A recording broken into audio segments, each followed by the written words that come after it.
Alors on va continuer aujourd'hui ce qu'on a commencé la dernière fois, en rapport avec ce texte qui est dans l'Épître aux Romains, sur les deux Adams. On a vu une partie, je me réjouis de voir la deuxième partie avec vous qui va faire suite à ce qu'on a déjà regardé. Paul, tu veux prier avec nous en commençant, s'il te plaît? Bien sûr.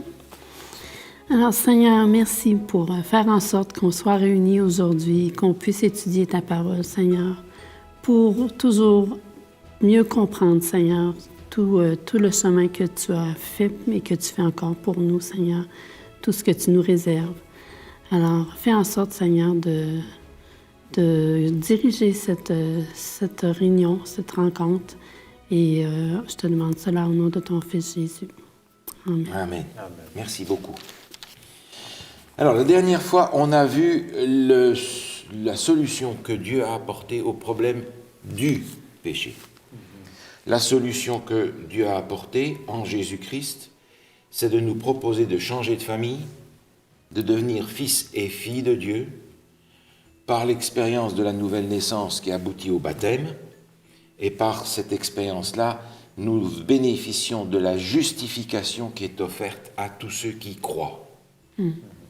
Justification, on avait dit considéré comme juste. Le texte de Colossiens nous disait « Je suis mort, mais je suis caché avec Christ en Dieu ». J'aimerais continuer là-dessus parce que ce n'est que la moitié du programme de sauvetage que Dieu nous a donné. On avait dit qu'on avait deux problèmes, le péché et les péchés. Il va donc falloir trouver une solution pour la deuxième partie de notre problème, les péchés. Je reviens, si vous voulez bien, à Matthieu chapitre 26, où on était. On va simplement relire le verset 28 qui souligne cet élément-là. Fred, tu veux bien nous lire le verset 28, s'il te plaît? Oui. Car ceci est mon sang, le sang de l'Alliance, qui est répandu pour plusieurs pour la rémission des péchés. Merci. Alors, sur le dessin qu'on avait fait la dernière fois, on avait souligné le fait que Jésus va porter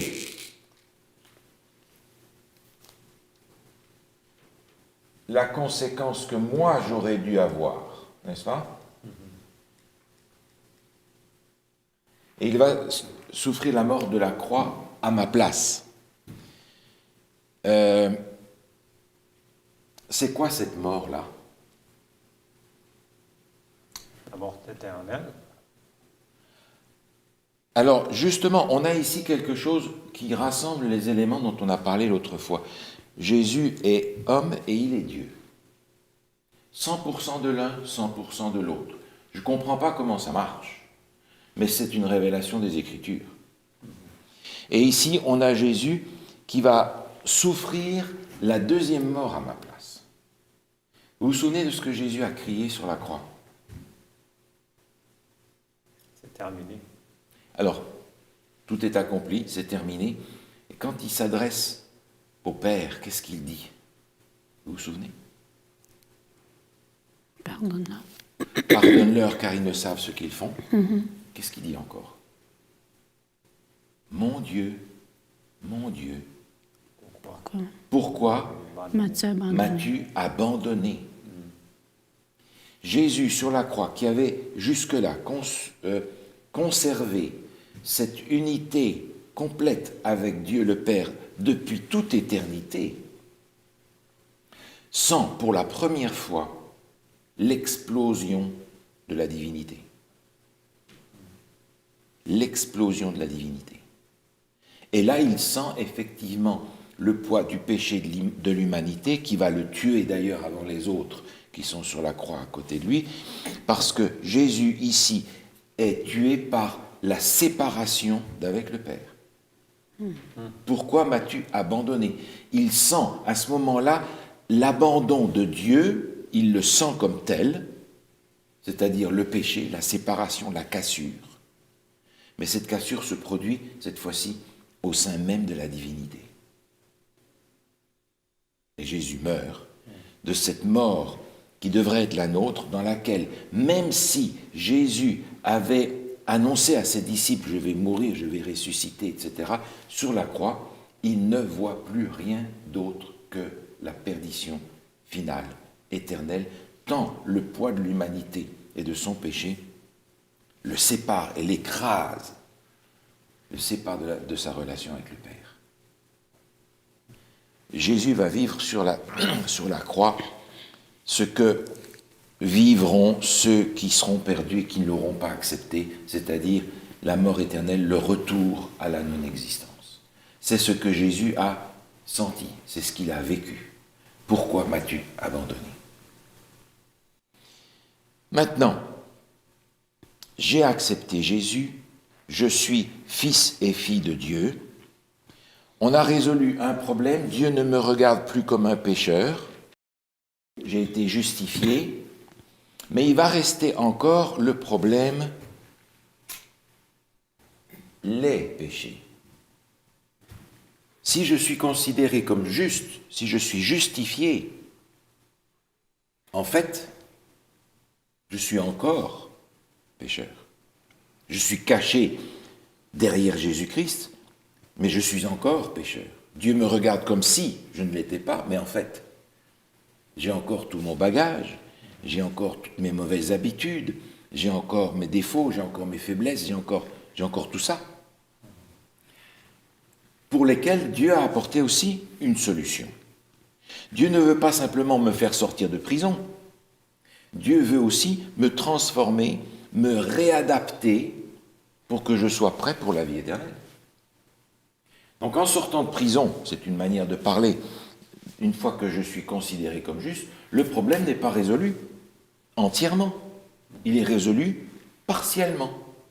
Il va maintenant falloir que je prenne la deuxième partie du plan du salut pour éliminer le problème des péchés. Parce que ceux-là, je les ai encore, n'est-ce pas? On a plusieurs textes qu'on va lire, dans lesquels la parole de Dieu nous appelle justement à adopter cette deuxième partie. Regardez dans 1 Pierre, première épître de Pierre, au chapitre 2,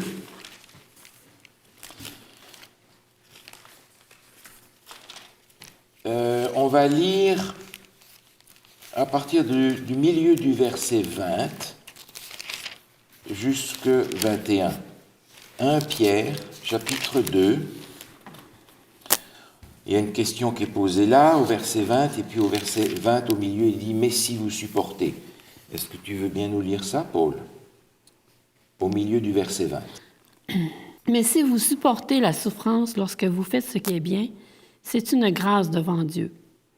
Et c'est à cela que vous avez été appelés, parce que Christ aussi a souffert pour vous, vous laissant un exemple afin que vous suiviez ses traces. Merci.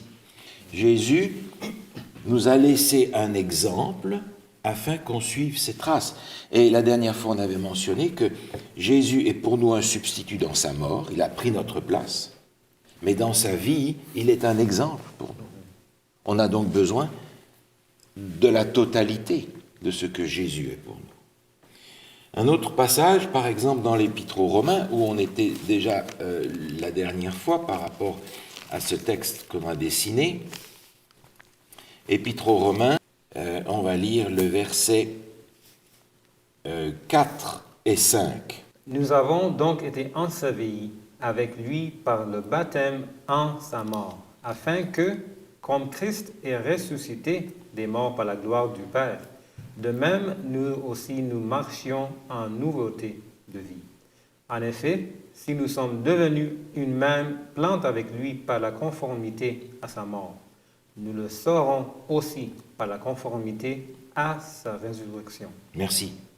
Dans ce texte, nous sommes invités, parce que nous avons accepté Jésus, à marcher en nouveauté de vie. Verset 4. C'est la conséquence de ce choix que nous avons fait, dont on a parlé la dernière fois, par rapport à Jésus, notre Sauveur. De même aussi, nous marchons en nouveauté de vie. Le verset 5 nous dit la même chose. Si nous avons accepté Jésus et que nous avons accepté de mourir à cette famille des pécheurs, alors on va aussi devenir semblable à lui. Nous serons aussi, par la conformité, à sa résurrection, à ce qu'il est. Non seulement dans la perfection de Christ, mais aussi dans la vie éternelle qui nous donne par la résurrection. Autrement dit, je ne peux pas me contenter de la première partie. Il faut que j'accepte aussi la deuxième, qui est le changement de ma vie. De prendre Jésus non seulement comme substitut, mais de le prendre aussi comme mon exemple. On va prendre un autre texte un petit peu plus loin dans l'épître de Pierre, la première, l'épître de Pierre au chapitre 1, où on retrouve la même invitation. 1 Pierre, chapitre 1. On a ici une description imagée de la valeur du sacrifice de Jésus. On va lire le verset 18 et 19, si tu veux bien nous lire ça aussi. 1 Pierre, chapitre 1, versets 18 et 19. Ok. Sachant que ce n'est pas par des choses périssables, par de l'argent ou de l'or, que vous avez été rachetés de la vaine manière de vivre que vous avez hérité de vos pères, mais par le sang précieux de Christ, comme d'un agneau sans défaut et sans tache. Merci. À cause de ce sacrifice de Jésus, nous sommes invités à abandonner la vaine manière de vivre qui était naturelle à nous. Par conséquent, accepter Jésus comme notre sauveur, être justifié, être sauvé en Jésus-Christ, c'est le début. Quand on va regarder l'image biblique du sanctuaire, on se rendra compte de la même chose. Mais comment est-ce que ça marche alors? Comment est-ce que je peux être transformé à l'image de Jésus? Comment est-ce que je peux suivre cette trace? Comment est-ce que, de considérer comme juste, je peux devenir juste? Alors, on a plusieurs outils pour ça. Il y a un outil que vous connaissez bien, que Jésus a promis de donner à ses disciples quand il est parti. Quel est cet outil que Dieu nous donne? Le Saint-Esprit. Le Saint-Esprit. Il dit, Jésus, je m'en vais, je ne vais pas vous laisser seul, je vais vous donner mon esprit qui va vous rappeler tout ça, qui va vous enseigner. L'Esprit de Dieu va conduire, diriger. Il va devenir Jésus qui nous conduit, n'est-ce pas? La puissance de l'Esprit de Dieu agissant en nous. Maintenant, j'aimerais regarder un parallèle avec ce qu'on a fait la dernière fois.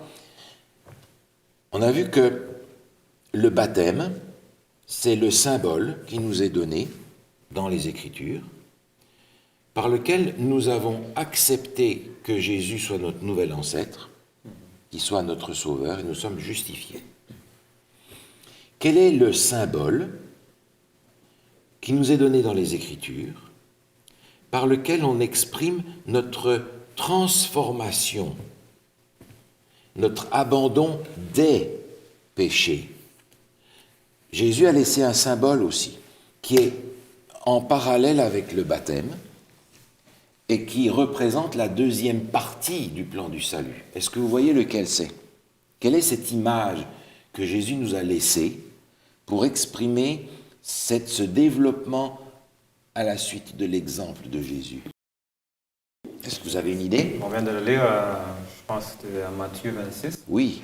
C'est le Sainte Seine. Exactement. La Sainte Seine va être, la Sainte Seine, le service de communion, comme on l'appelle, le repas du Seigneur, va exprimer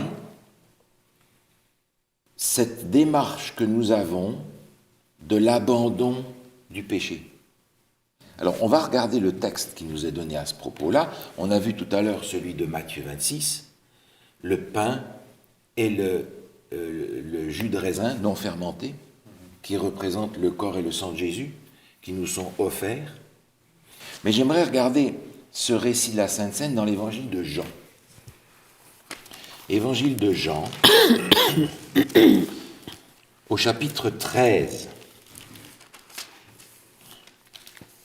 Jean, chapitre 13. Alors, il y a là tout un passage, nous n'allons pas le lire en entier, mais j'aimerais vous remettre dans le contexte de ce qui se passe. Jésus va célébrer la dernière Pâque avec ses disciples. Et cette Pâque, qui est célébrée depuis le moment de l'Exode, tourne les regards vers l'agneau de Dieu qui ôte le péché du monde. C'est une annonce. Ils devaient se mettre sous le signe du sang, ils devaient manger l'agneau individuellement, chacun. Maintenant, cette Pâque, Jésus va la vivre d'une façon particulière, il va la transformer, non plus dans une annonce, mais dans un mémorial. Faites ceci en mémoire de moi. Jésus va utiliser des éléments de la Pâque et transformer cette annonce en souvenir. C'est ce qu'on a dans la Sainte Seine. Mais les évangiles synoptiques, Matthieu, Marc et Luc, nous rapportent ce qui est en rapport avec le repas de la Sainte Seine, mais Jean va nous rapporter ce qui s'est passé juste avant, et qui est absolument crucial parce que c'est un élément constitutif de la Sainte Seine. Jésus en a fait une partie de ce signe-là, et il est extrêmement significatif. Alors, Jésus avait demandé à ses disciples de préparer la Pâque. Ils vont dans la pièce, une chambre haute, dans une maison, où ils vont vivre la Pâque. Dans la tradition juive et dans la mentalité de l'hospitalité de base, quand quelqu'un venait dans une maison, il y avait toujours de l'eau à l'entrée de la porte pour pouvoir se laver les pieds. Remettez-vous dans le contexte de l'époque, un pays chaud, des routes qui sont en terre, des gens en sandales qui ne font que marcher parce qu'il n'y a pratiquement pas beaucoup d'autres moyens de transport. Donc c'était devenu une partie intégrante de la tradition d'hospitalité. D'ailleurs, quand Jésus va être invité chez Simon le lépreux, Simon va oublier de faire ça. Et Jésus va le lui reprocher. Il dit, tu n'as même pas fait ça. Quand ils arrivent dans cette salle, Jésus, ses disciples, il y a de l'eau, il y a de quoi laver les pieds des gens, et cette tâche était généralement faite par un serviteur ou par la maîtresse de maison. Le disciple rentre, et il n'y en a pas un seul qui va dire « moi je ne vais pas faire le sale travail des esclaves ». Là. Donc tout le monde vient à table pour participer au repas de Pâques. Jésus se lève, parce qu'il manque quelque chose. Il enlève son vêtement de dessus, il prend le linge qui était là, il met de l'eau, et commence à faire le tour des disciples, commençant par Judas et compagnie. Et ils sont tous atterrés, parce que Jésus leur avait demandé « Qui suis-je pour vous ?»« Ah, tu es le Christ, le Maître, etc. » Bon, mais c'est lui qui va faire le sale travail de l'esclave que personne ne veut faire. Et tout d'un coup, ils prennent tous une gifle magistrale parce que c'était à eux de le faire. Mais Pierre, ah non, moi je suis le plus âgé, donc il y a des petits jeunes pour le faire. Judas, moi je suis le financier, je garde les sous, il y a les autres pour le faire. Jean, moi je suis le chouchou de Jésus, il y a les autres pour ça. Etc. Donc c'était personne. Tout d'un coup, c'est Jésus. Ils sont tous cloués sur leur siège, jusqu'à ce que Jésus arrive à Pierre. Mais Pierre, lui, n'arrive pas à garder sa bouche fermée, vous savez bien. S'il y en a un qui ouvre sa bouche, c'est Pierre. Et Jésus arrive et il vient pour laver les pieds de Pierre. Et Pierre lui dit, non, tu ne me laveras pas les pieds, rien à faire, c'est trop, c'est trop, c'est trop, c'est trop.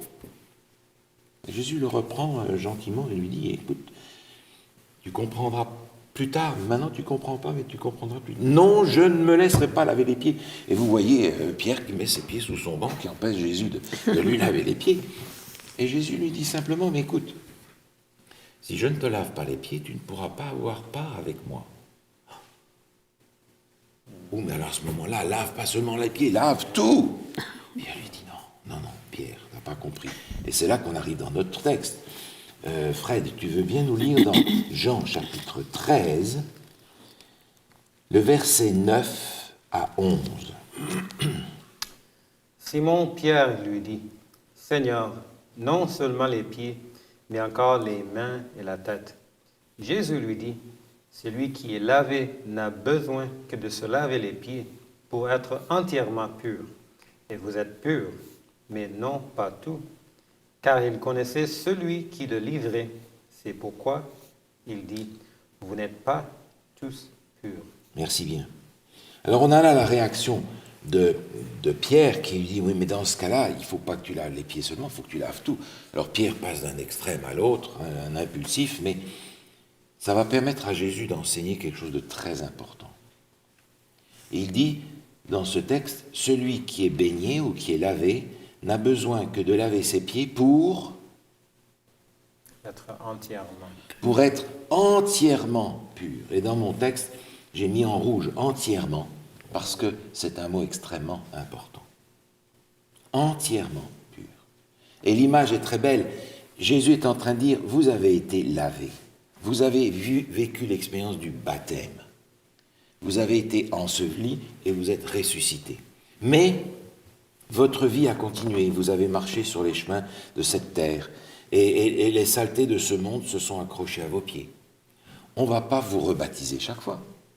Mais celui qui est baptisé, lavé, baigné, n'a besoin que de laver ses pieds pour être Entièrement pur. entièrement pur. Autrement dit, ce que Jésus propose ici permet à quelqu'un de se retrouver dans la situation où il est lorsqu'il sort des eaux du baptême. Où non seulement le problème du péché est résolu, justification, mais le problème des péchés l'est aussi. Tous les péchés sont effacés, et c'est ce qu'on avait dans le texte de Matthieu 26, avec le pain et le vin qui étaient donnés, et c'est à la suite de ça que le repas va avoir lieu. Vous notez cependant au verset 11, il est dit, il connaissait celui qui l'avait livré, c'est pourquoi il dit, vous n'êtes pas tous purs.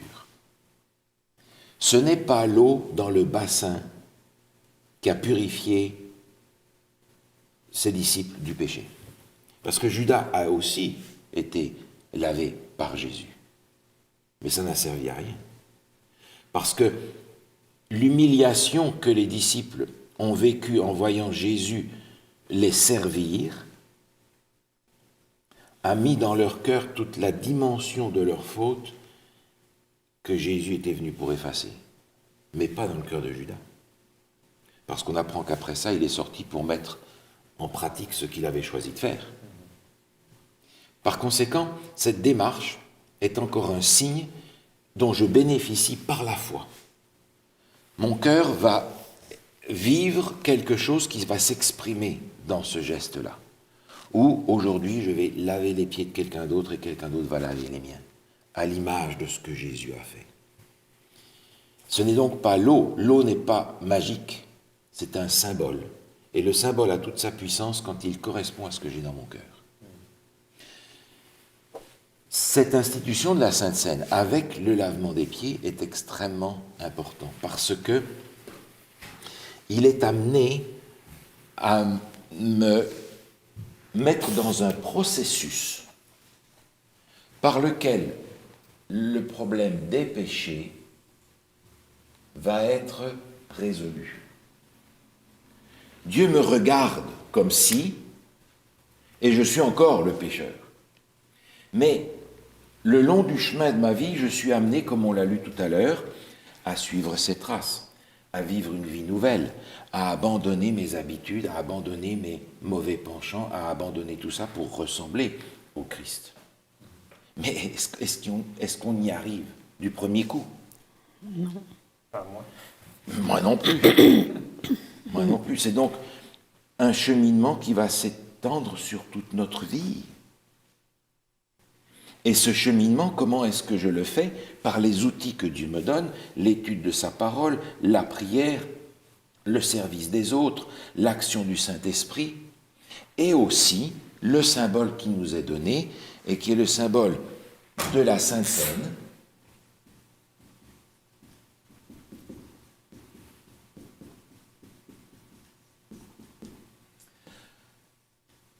symbole dans lequel le texte nous dit « Je deviens entièrement pur ».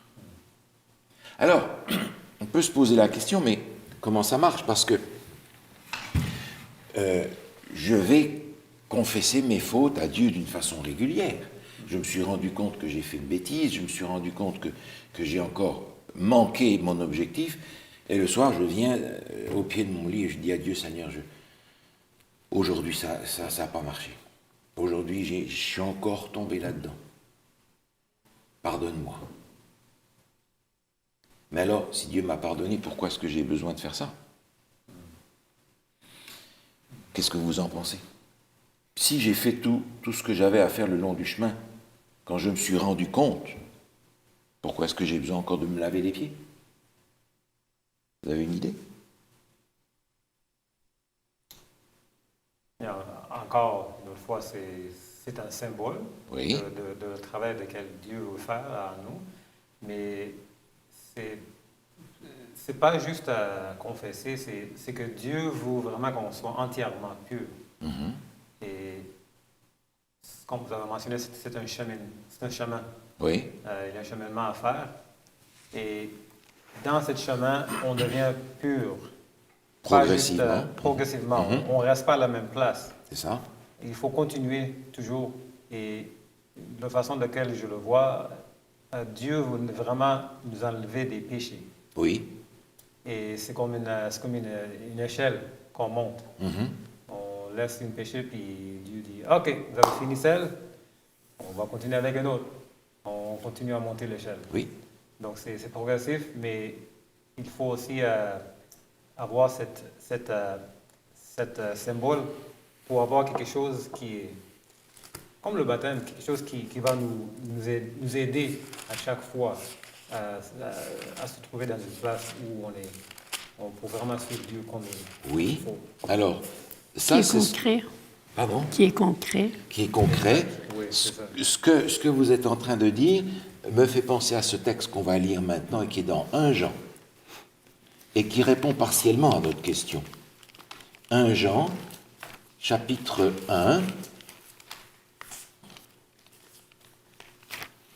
Et là, j'aimerais qu'on lise le morceau qui va ensemble là. Verset 1 Jean, chapitre 1, verset 8, jusqu'à 1 Jean, chapitre 2, verset 2. Paul, tu veux bien nous lire ça? Si nous disons que nous n'avons pas de péché, nous nous séduisons nous-mêmes et la vérité n'est point en nous. Si nous confessons nos péchés, il est fidèle et juste pour nous les pardonner et pour nous purifier de toute iniquité. Si nous disons que nous n'avons pas péché, nous le faisons menteur et sa parole n'est point en nous. Mes petits enfants, je vous écris ces choses afin que vous ne péchiez point. Et si quelqu'un a péché, nous avons un avocat auprès du Père, Jésus-Christ le juste. Il est lui-même une victime expiatoire pour nos péchés, non seulement pour les nôtres, mais aussi pour ceux du monde entier. Merci. Alors, je suis touché par ce texte parce que Dieu sait que même en ayant accepté Jésus comme notre sauveur, on va encore tomber. Et il a prévu tout ce qu'il faut. Si quelqu'un a péché, nous est-il dit au chapitre 2, au verset 1, nous avons un avocat auprès du Père. Son sacrifice est amplement suffisant, mais il y a une condition. Il peut offrir ça à tous les gens du monde entier, à condition que nous, verset 9 du chapitre 1, confessions nos péchés. Et là, quand on le fait, il est fidèle et juste pour nous pardonner, et, ce à quoi vous faisiez allusion tout à l'heure, nous purifier de toute iniquité. C'est-à-dire que Dieu ne veut pas simplement nous pardonner, il veut aussi nous guérir du péché. N'est-ce pas? Mais nous confessons nos fautes au fur et à mesure qu'on s'en rend compte. Mais vous vous rendez compte de toutes les fautes que vous faites, vous? Non. Moi non plus. N'est-ce pas? Ouais. Parfois, c'est les autres qui s'en rendent compte. Parfois, on s'en rend compte et on oublie. Parfois, on s'en rend compte et on dit « Ah !» et c'est fini, on passe à autre chose.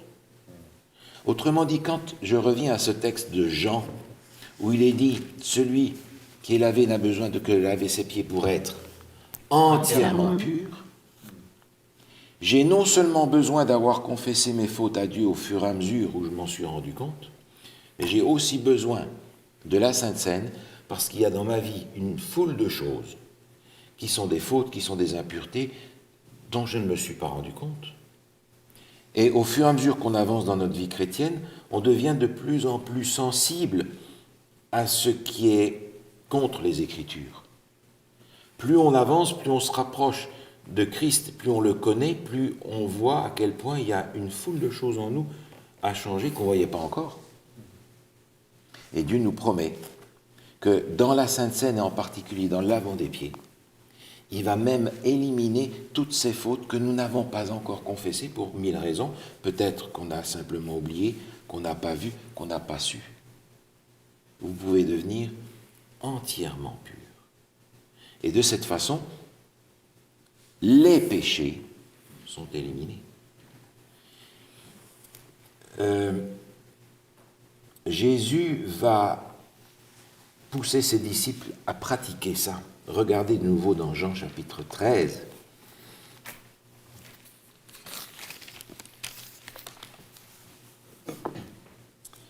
Et j'aimerais qu'on lise les versets 12 à 17. Est-ce que tu veux bien nous lire ça, Fred? Oui. Après qu'il leur eut lavé les pieds et qu'il eut pris ses vêtements, il se remit à table et leur dit, « Comprenez-vous ce que je vous ai fait? Vous m'appelez Maître et Seigneur, et vous dites bien, car je le suis. Si donc je vous ai lavé les pieds, moi, le Seigneur et le Maître, vous devez aussi vous laver les pieds les uns aux autres. Car je vous ai donné un exemple afin que vous faisiez comme je vous ai fait. En vérité, je vous le dis, le serviteur n'est pas plus grand que son Seigneur, ni l'apôtre plus grand que celui qui l'a envoyé. Si vous savez ces choses, vous êtes heureux, pourvu que vous les pratiquiez. » Merci beaucoup. Dans ce passage que tu viens de nous lire, Fred, Jésus montre à 3 reprises la nécessité de pratiquer ces choses. Vous êtes heureux pourvu que vous pratiquiez ces choses. Et Jésus rajoute, je vous ai donné un exemple pour que vous suiviez cet exemple. Et on est justement dans la partie où on suit l'exemple de Jésus pour lui ressembler. On a parlé la dernière fois de ce processus comme étant le processus de la justification. Maintenant, on a devant nous un autre processus, qui est celui que nous allons appeler, et qu'on le retrouve dans les Écritures, comme celui de la sanctification.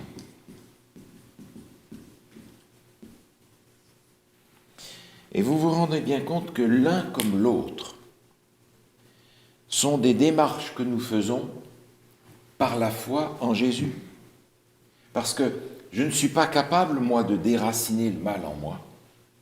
Il va falloir que j'utilise tous les outils que Dieu me donne, et nous en verrons encore d'autres, pour pouvoir permettre à Dieu de faire le travail que je ne peux pas faire en moi-même.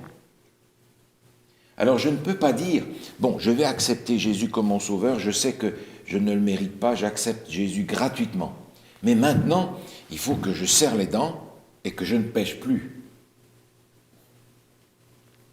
C'est l'objectif auquel Dieu m'appelle, d'être un pécheur qui ne pêche plus. Mais si je pense que c'est moi qui vais y arriver, ça ne va pas marcher. Il va falloir que, de la même manière que j'ai été pardonné, justifié par ma foi en Jésus, ce soit à nouveau par la foi dans celui qui est capable de me purifier de toute iniquité, que je puisse vivre ce processus de sanctification. Et c'est pour ça que Jésus n'a pas donné de date ou de rythme auquel la Sainte Seine doit être pratiquée, parce que c'est aussi souvent que c'est nécessaire. Donc à intervalles réguliers, nous avons besoin de faire le point, de nous asseoir et de dire où est-ce que j'en suis maintenant dans mon dans mon chemin. Et si en réfléchissant, je me dis, mais voilà 15 saintes scènes où je demande à Dieu de résoudre ce problème-là. Il y a peut-être quelque chose que je dois faire pour me mettre davantage à la disposition de Dieu pour que Dieu puisse intervenir. Si de sainte scène en sainte scène, d'année en année, je passe ma vie chrétienne sans que je garde ce caractère dur et pénible, ou orgueilleux, ou prétentieux, ou timide, ou menteur, il y a quelque chose qui ne marche pas. Il y a quelque chose qui ne marche pas parce que la transformation, qui est le mot le plus courant pour sanctification, cette transformation ne se fait pas. Alors est-ce que j'utilise les outils pour que Dieu puisse le faire? Est-ce que je mets ces outils en application dans ma vie personnelle, dans ma vie chrétienne? Est-ce que j'ai conscience que les outils que Dieu me donne ne sont pas simplement des gadgets pour faire bien, mais des choses que Dieu me donne pour que ça arrive? Et que, ayant reçu cette grâce d'être considéré comme juste, je puisse progressivement, par la grâce de Dieu, devenir juste. Rempli du Saint-Esprit, comme dans la parabole de Jésus sur les vierges folles et les vierges sages. Comment est-ce que les vierges sages étaient prêtes? Parce que le Saint-Esprit avait fait cette œuvre-là en elles. Alors nous avons devant nous un programme à partir de ce texte de Romains 5 que l'on a dessiné. Nous avons devant nous les deux remèdes que Dieu apporte aux deux problèmes que nous avons. Le problème du péché, le problème des péchés. Pour le problème du péché, en Jésus, nous avons un nouvel ancêtre. Nous pouvons changer de famille. Nous pouvons être justifiés, considérés comme justes, et Dieu nous regarde comme Jésus lui-même. Et puis, après, ma vie continue. Mais ma vie continue avec tout ce que j'ai. Et j'ai besoin du problème, de résoudre le problème des péchés. Pour cela, je prends les outils que Dieu me donne. J'ai d'ailleurs été baptisé au nom du Père, du Fils et du Saint-Esprit. Parce que Dieu sait que dans mon baptême d'eau, j'ai aussi besoin en même temps du baptême du Saint-Esprit, sinon comment voulez-vous que ça marche? Donc ce baptême d'eau, dont on reparlera plus tard, est en même temps le baptême du Saint-Esprit, sinon Dieu est en train de me tromper. Il ne me donne même pas les outils pour que la transformation puisse se faire. Je suis baptisé au nom du Père, du Fils, du Saint-Esprit. Dieu me donne les outils pour que je puisse vivre cette transformation. Et comme Dieu sait que je ne vais pas y arriver du premier coup, nous avons un avocat auprès du Père, Jésus-Christ le juste. Et il nous purifie de toute iniquité. Donc de Sainte Seine en Sainte Seine, alors que je me prépare à vivre ça dans ma communauté religieuse, c'est-à-dire le lavement des pieds, participation au pain sans levain, et participation aussi au jus de raisin non fermenté qui représente Jésus, j'avance dans ma transformation à l'image de Jésus. Et je me réjouis d'être aussi de ceux qui veulent suivre les traces de Jésus. On voudrait aller dans le pays de la Terre Sainte pour marcher là où Jésus a marché, être là où Jésus a été. Mais Jésus m'invite aujourd'hui à suivre ses traces de cette façon-là. Alors je vous invite à prier pour que le Seigneur nous donne cette grâce-là aussi. Seigneur, nous sommes émerveillés devant la grandeur du plan du salut que tu nous offres et au centre duquel se trouve Jésus, notre divin Sauveur. Nous l'avons accepté, nous avons parfois du mal à comprendre l'immensité du sacrifice qu'il a fait pour nous, mais par ta parole, nous comprenons l'immensité de ce plan du salut par lequel tu veux nous donner la vie éternelle, nous libérer du péché, nous libérer de cet esclavage qui est représenté dans les Écritures par l'esclavage de l'Égypte, l'esclavage du péché. Tu veux nous en sortir par les mérites de Jésus. Nous te remercions, Seigneur, du chemin que tu nous permets d'accomplir jour après jour. Nous te remercions pour cette répétition générale que nous vivons avec toi en préparation pour la vie éternelle. Seigneur, accorde-nous la grâce de suivre tes traces et de ressembler davantage à notre Seigneur et Sauveur que nous aimons tant et qui est venu pour nous sauver. En attendant qu'il revienne, en son nom nous te prions. Amen. Amen. Merci d'être venu aujourd'hui. Merci.